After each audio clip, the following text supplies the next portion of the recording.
Hello everyone, I have another card kit to share today. 5 cards, 1 kit. This is the Simon Says Stamp October card kit of the month. So we're starting with card number 1. I have an embossed background and then I used one of the watercolor cards in the kit and I colored it. And I'm not going to show you my coloring. I'm not really that good at coloring. So the first one I used watercolor markers here, and then I've cut down the panel and I'm using some scrap foam to pop it up. It's a pretty simple card. It takes a while for me to color, but other than that it's very simple. For card number 2, there was this cute little fox on watercolor paper, which I cut him out and I colored him in Tombow markers.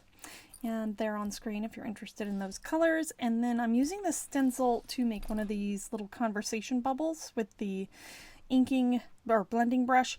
I'm not worried about the messy marks because I'm going to cut it out. And then the stamp set, I used the Thinking of You and inked it up in Versa Fine Onyx Black ink there. And I'm going to stamp that down, and then I had to do a lot of cutting out of footage for all of this cutting out. That was my little joke there. Hopefully you thought that was funny. But yeah, fussy cutting these guys out, and then we're going to put it all together on the card. I have a card base that I made from the white cardstock that came in the kit. And then I have kind of the rusty orange color panel, and then the chocolate colored one, and the chocolate colored one I embossed with a wood grain embossing folder that I have. That doesn't come in the kit, unfortunately, but this is how I finished off card number 2. It's pretty simple as well. For card number 3, and I believe 4 and 5, we're going to use the embossing folder, 3D embossing folder that comes in the kit. Now I have inked up the embossing folder with the salvaged patina oxide ink, and then embossed it like that, and then we have a couple scraps of white card and the holographic card that I'm going to put down in the bottom third, or just toward the bottom of the card there. The embossed panel covers the whole front of the card. And then this snowflake, I actually believe it did come in a Simon Says Stamp kit, but maybe last year or the year before.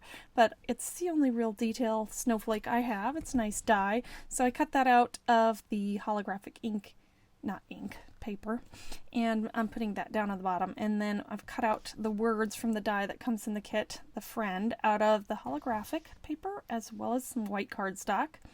And here is one technique. I show you a couple techniques in this video. This is post-it note paper that I'm using to hold my letters, and then of course my friend the Glad Press and Seal. I am gonna grab them up with that.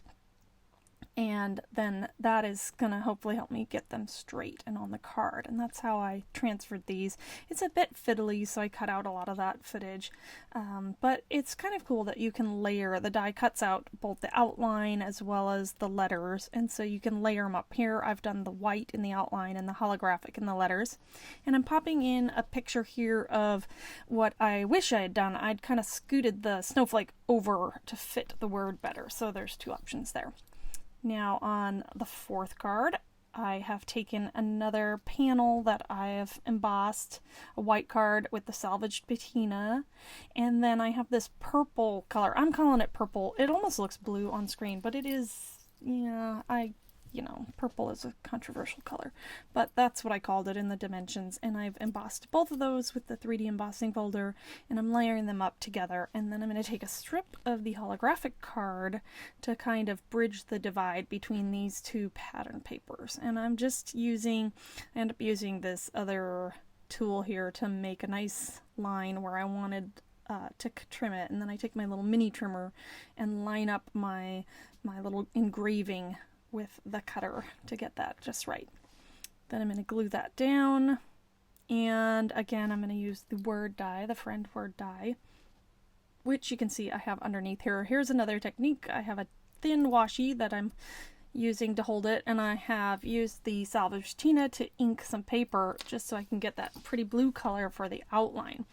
So here I am putting them on, and that little bit of washi is holding them in place. And again, I'm going to bring in my Glad Press and Seal to hold them all together, and then carefully pull off my little thin washi, and then glue this all up and place it on the card that way.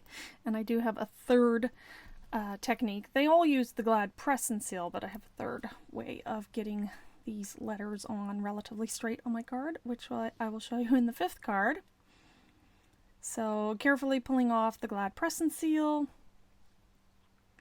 It's easier for me to do it that way than to try to get them straight without it. Plus, it's a little faster. When all that gluing, it helps me with the gluing part.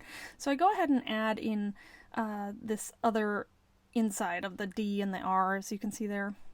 So for the fifth card, we're using the leftover purple. Again, I'm calling that the purple embossed paper. And then I also 3D embossed some a sheet of holographic. And I'm placing them on the card front with that gap of white in the middle. This is the third technique. I actually used my clear see-through ruler and then just put the press and seal down onto the ruler with some washi tape holding it still. And then I had the grid behind it and was able to line up my letters very nicely there. And then I'm pulling it off and placing it onto the card where I want it. Now this Glad press and seal that I have has a pattern, and sometimes it's a little hard for me to see through it, so here I'm trying to make sure it's equidistant on either side, which I hope I got it kind of close to that, but it was hard to tell with the pattern a little bit. And then I have the inside of the D and the inside of the R that I'm gonna put on here. Sometimes it's just easier to do those little parts at the end because, you know, those I can get straight. But I didn't need to fiddle with them while I was putting them all on together. So get that little part of the R in there.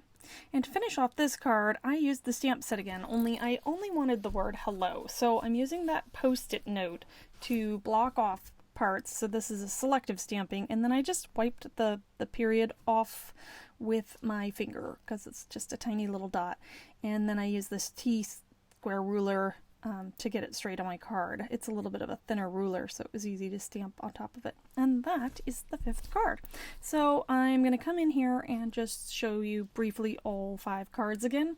We have a couple fall themed cards here, and then some more winter. I thought the embossing folder reminded me of snowflakes, and so I kind of think these are more winter. But I guess, you know, this 4th one and the 5th one can really be any occasion. So I hope you like seeing the cards today. Thanks again for watching. Have a great creative day. Bye!